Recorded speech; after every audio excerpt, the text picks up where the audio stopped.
Jar Oil. The company have filling stations across the country, and our rates are relatively cheaper than anyone else across the country. Jar Oil is the biggest producer and distributor of cement in the country with the most competitive prices in the market.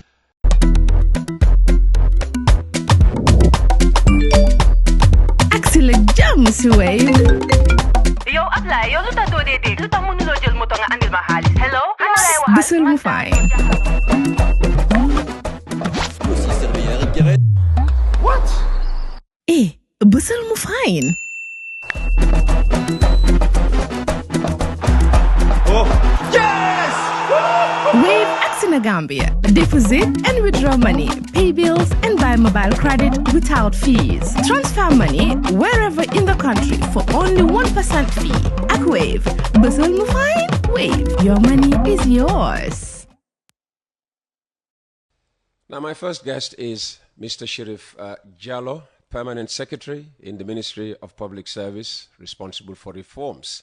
The ministry, in a major announcement last week, revealed that it had stopped the salaries of 1,424 absentee or ghost workers with immediate effect, while another 679 will not be receiving any pay this month, April, while their actual existence and availability in either the civil or security services were being ascertained. Well, we first broke the news last week and then brought it up again last Tuesday during my weekly interactions with the Information Minister, Dr. Ismaila Ceesay. Well, the information he was able to provide at the time was limited, prompting one listener to send in this request. Assalamu alaikum. Yes, Pete, my brother, nakam. Yelejefwai. Man sisa member sila boga sisa forum bi Abdullah la Serekunda London corner. Wow, daily people like ñoo xamne dañoo déglu throughout 24/7. Wow, man dena rek la bëggoon daal pour nga dimbale ñu ci because fii lu ndaw lu fi xew rek ñu ngi create commission ñu ngi def lii bëgg na ñoo xam lii and it's a milestone in fighting corruption. Waaye nag ñun liñ bëgg a xam mooy ñi nga xam ne ñoom 2,000 nearly 2,000 people yi nga xam ne ñu ngi doon feeku salary for how long ak ñan la ñun loolu lañ bëgg a xam ñan la ak for how long koo mun a invite si government officers yi ñun bëgg na ñoo xam loolu suñ ne Mr Brown mu ngi doon feeku lii ñaata at la ko doon feeku if necessary waaye they form a commission ñu yóbbu leen court. Okay, so that's the listener named Abdullah. Well, as soon as I got Abdullah's voice note, I contacted the Minister of Public Services, Alhaji Babukar or Mbai Boy, with a view to having him on the program, but he's out of town this week. However, it was he who arranged for Sheriff to be here this morning. Mr. Jallo, thank you very much for coming. Before we get to the business of responding to Abdullah, tell us what the reform unit of the Ministry of Public Service does, which you head as Permanent Secretary. And let me just say, Permanent Secretaries, just like doctors and double masters holders, are getting younger and younger. You look so young. Thank you very much, Uncle Peter, and good morning to you. Good and morning. Also good morning to your listeners. It's a great pleasure to be here. Of course, on behalf of the Honorable Minister of Public Service, Honorable Babukar Boy. Now the reform. I just call him by. He knows that. Yeah, you can afford to call him that. Like you rightly said, I work at the ministry as the permanent secretary, responsible for reforms. As you may know, the reform unit used to exist under the Personnel Management Office. Mm-hmm. In fact, it was created in 2011. But following the creation of the ministry, the unit, moved from the PMO to the ministry under the direct supervision of the Honorable Minister. Now, all the things that are happening in terms of improvements in the civil service are coordinated by the reform unit. That's the reform strategy that was approved by Cabinet in 2018. It's called the Civil Service Reform Program Strategy. It's a 10-year strategy. The reform unit is responsible for ensuring the activities that are indicated therein are implemented and also are coordinated perfectly. Would it be fair to describe it as the nerve center of the ministry? Yes, you would be correct by saying that. Yeah. Okay. So lot of work. Okay. Yeah, absolutely. Ablai wants specific things answered. How long have these people been receiving pay? And he wants you to go after them. Yes. Thank you, Ablai. Once again, I would, through you, let me extend my appreciation for Ablai, because this is the type of feedback that we also need and solicit from the general public. Now, in terms of how long, as you know, the number is huge. We need to individually establish everybody how long you've been receiving what we call the wrongful pay. But however, what I can say is this exercise started last year in 2024 in April. And as you know, it moves in phases. Now we are at the dismissal stage, where their names, these are people with names and surnames, with job titles and ministries. So they are not like anonymous people. We know them. In fact, the ministries... We know them? We know their names. Not personally, but we know their names, we know their surnames, we know the ministries that they belong to, we know their grades, we know their salaries, we know that. Yeah. So in fact, the ministries that they belong to know them, because when this process started, at every point in stage, the list of unseen staff would be shared with their respective ministries for feedback. Okay.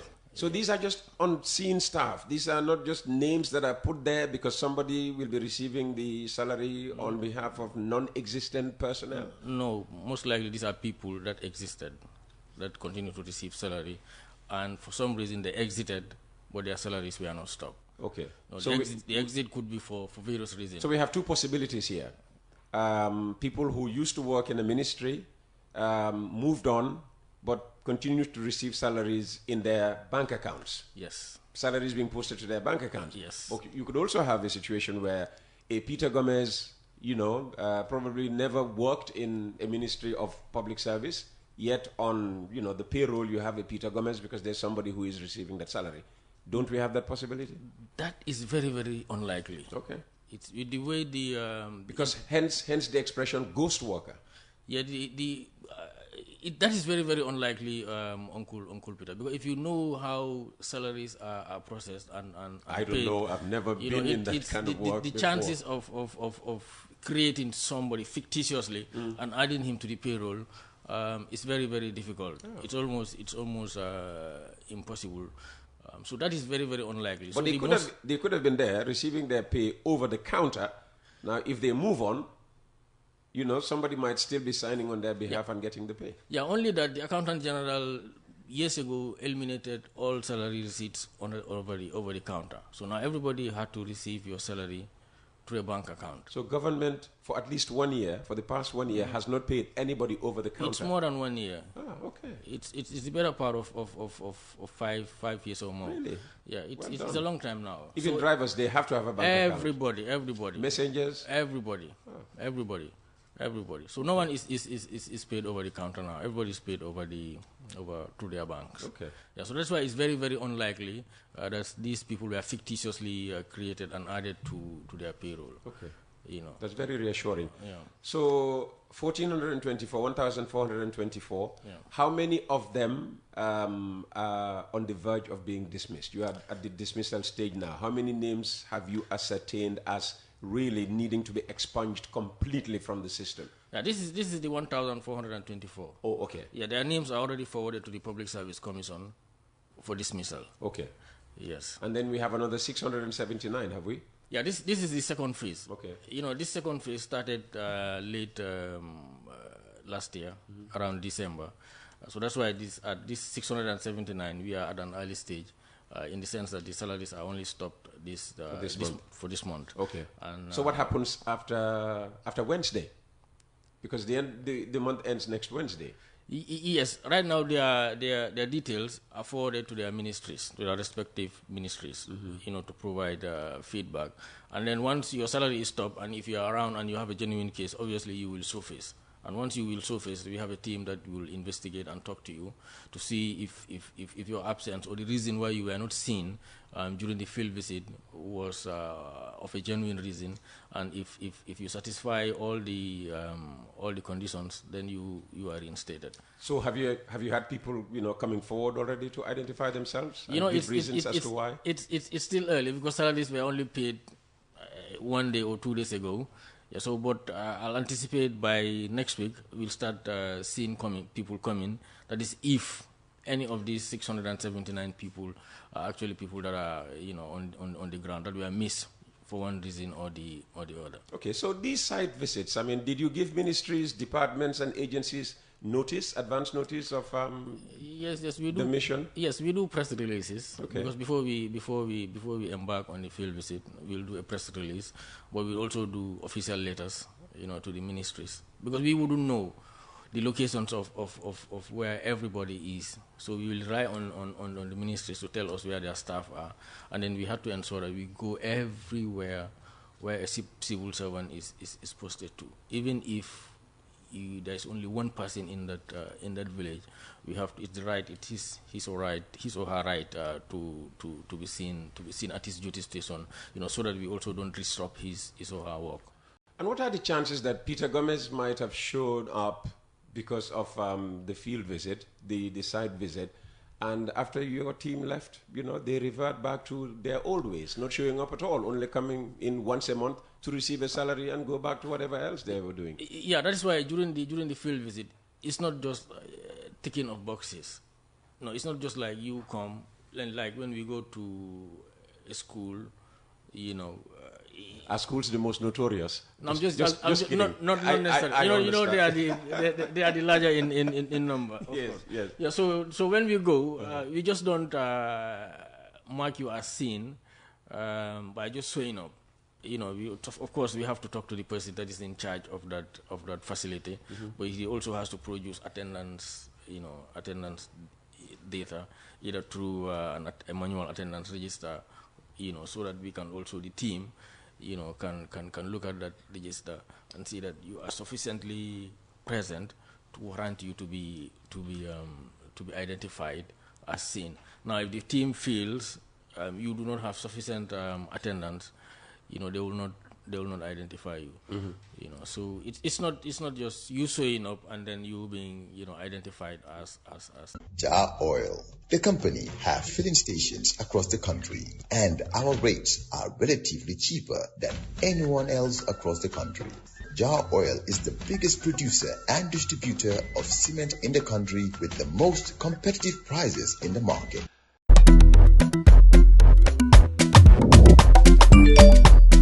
Axila jam si Wave.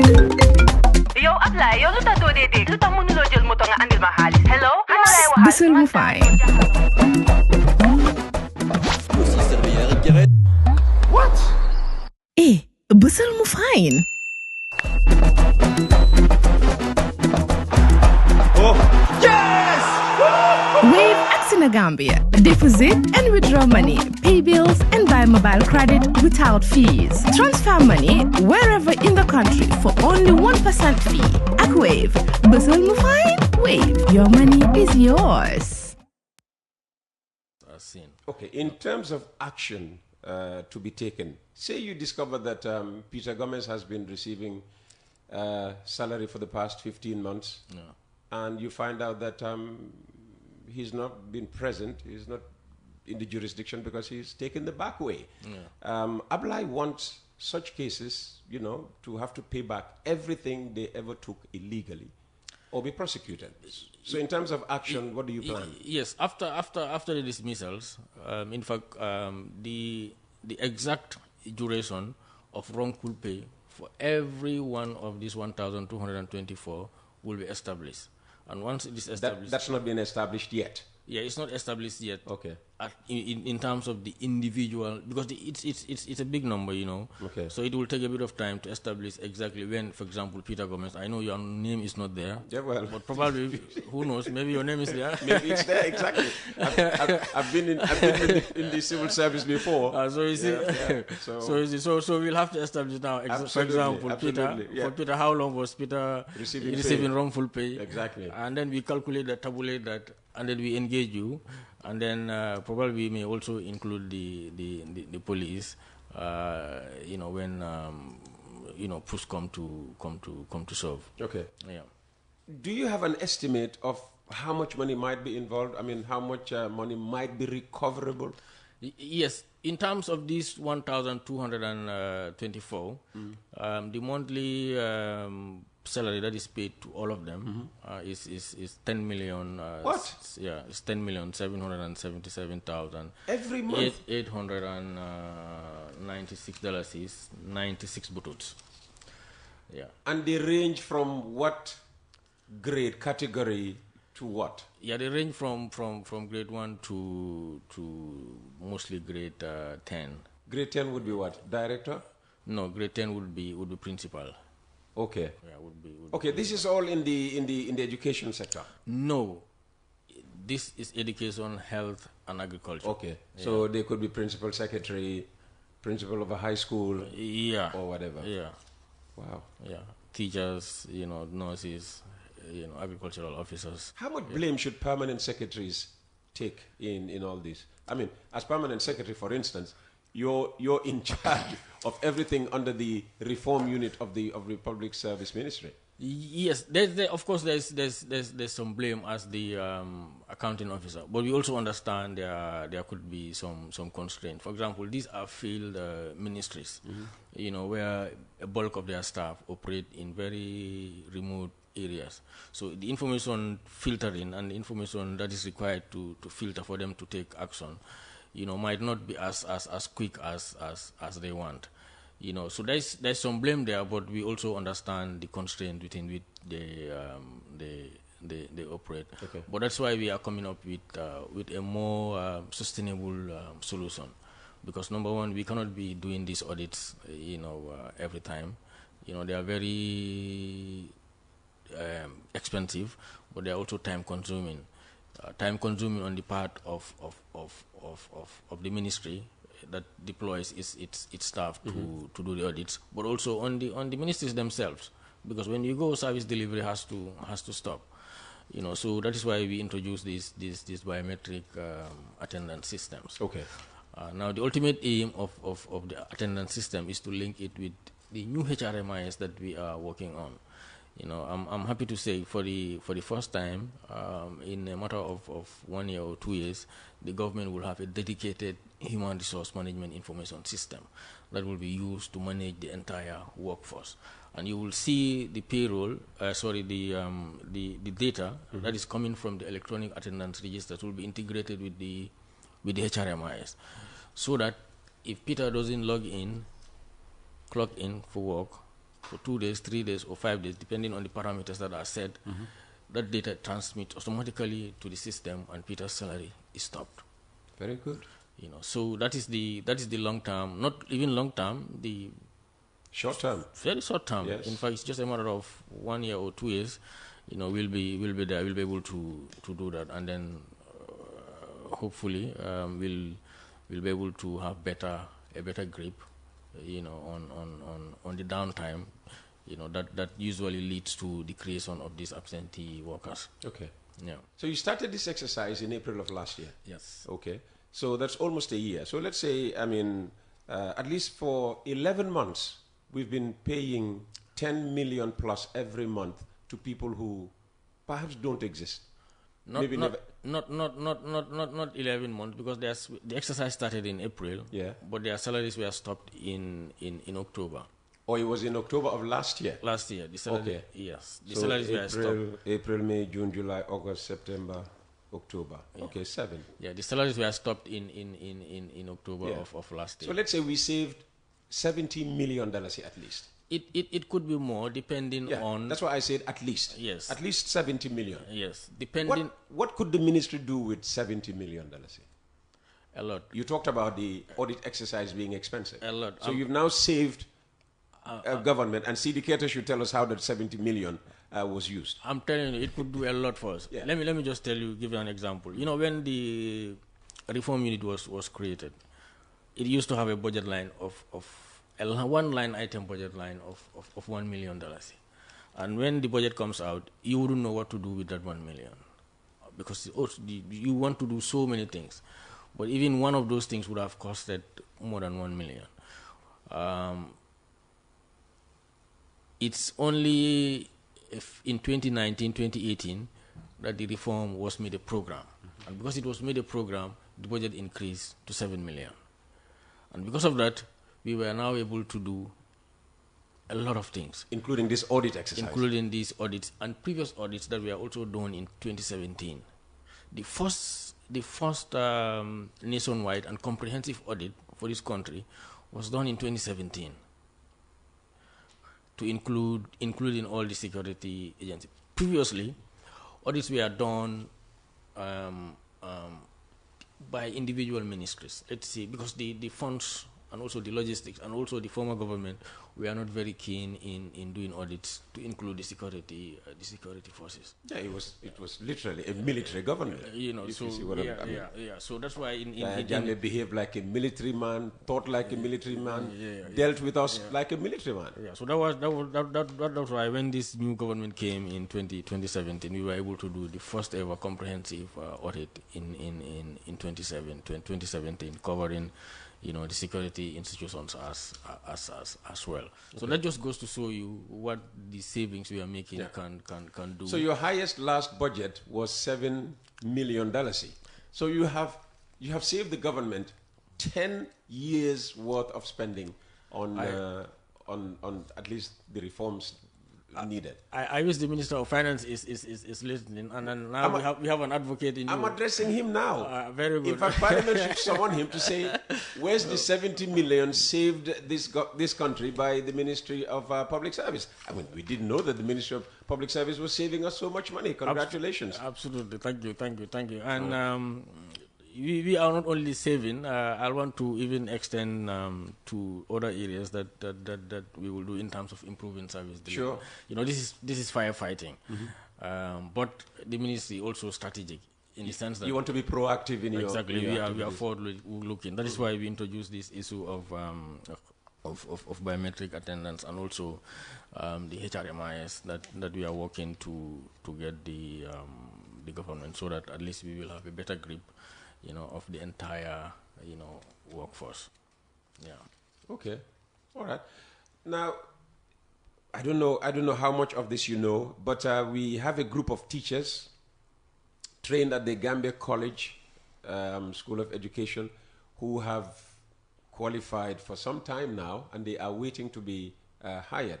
Now, the new Minister of Basic and Secondary Education has made the point that hiring will be on a needs basis. I mean, if the ministry needs to hire new teachers, they would.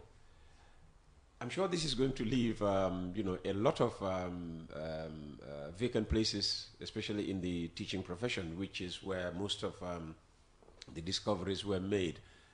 Is that an opportunity, would you say, for newly graduate teachers, to finally be engaged by the ministry?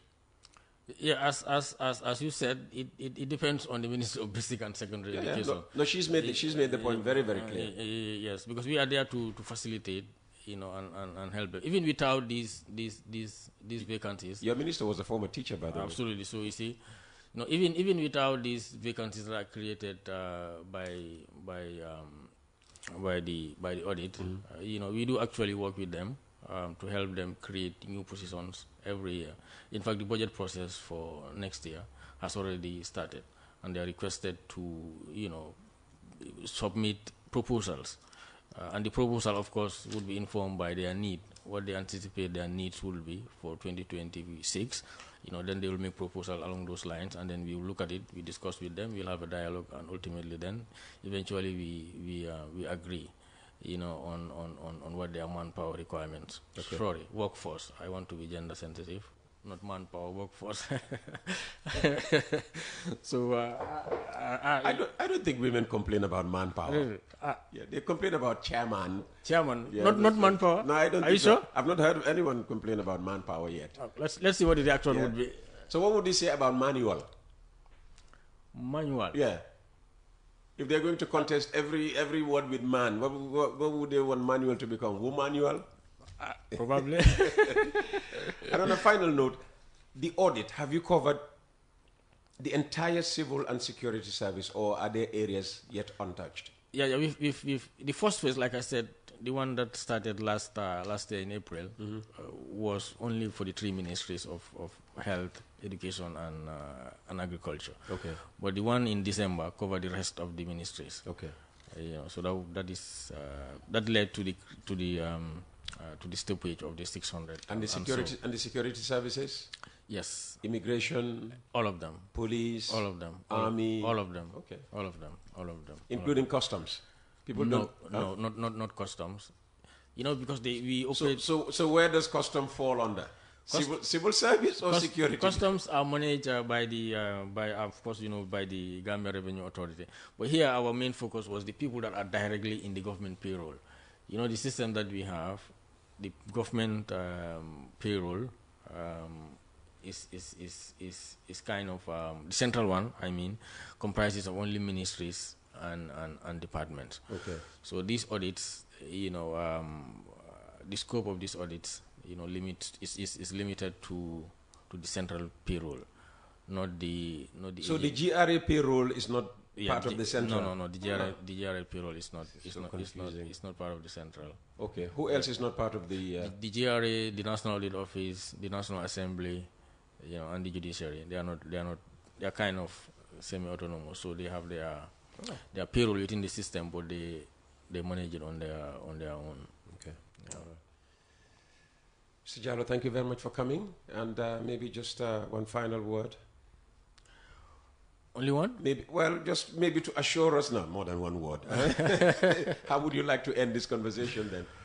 Well, it's just to assure the general public that the ministry, under the leadership of Honorable Boy, is very committed to not only eradicating the issue of absenteeism, but also to improve efficiency in service delivery. Perhaps if time would have permitted, we would have engaged in discussions, and you would have seen what the minister is doing towards improving service delivery across the service. Let's not say everything today. Yes, we want him to come himself when he's back from his trip, to come and tell us about that. But in terms of improving efficiency of service delivery, maybe part of, if not all, the entire 70 million saved last year could be given to you to train personnel and all of that. There is a lot that he's doing, even without this saving. There is a lot that he's doing, and like you said, I'll allow him to. We'll get him here. Exactly. Sheriff, thanks for coming. Sheriff Jallo, Permanent Secretary responsible for reform at the Ministry of Public Service.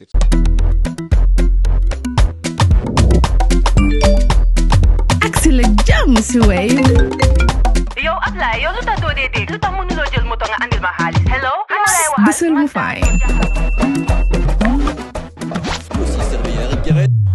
What? Bisul mu fine. Oh, yes! Wave Axina Gambia. Deposit and withdraw money, pay bills, and buy mobile credit without fees. Transfer money wherever in the country for only 1% fee. At Wave, Bisul mu fine. Wave, your money is yours. Jar Oil. The company have filling stations across the country, and our rates are relatively cheaper than anyone else across the country. Jar Oil is the biggest producer and distributor of cement in the country with the most competitive prices in the market.